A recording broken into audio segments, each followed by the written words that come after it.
Hey guys, today I'm going to be showing you how to use our Oats and Protein Hair Mask. First, you're going to section your hair. Then you're going to go ahead and wet it. Now you're going to go ahead and detangle from ends to roots. Then you're going to take your Oats and Protein Hair Mask.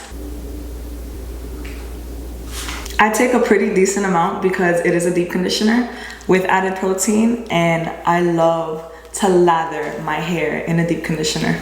So you're gonna apply it to each section. Now you're gonna go ahead, and I like to use our detangling brush just to evenly distribute the product.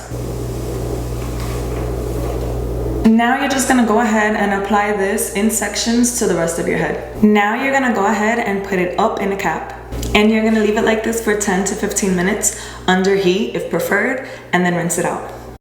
Now your hair is soft, hydrated, healthy, and manageable. This is the end result from using our Oats and Protein Hair Mask. Now you can go ahead and style.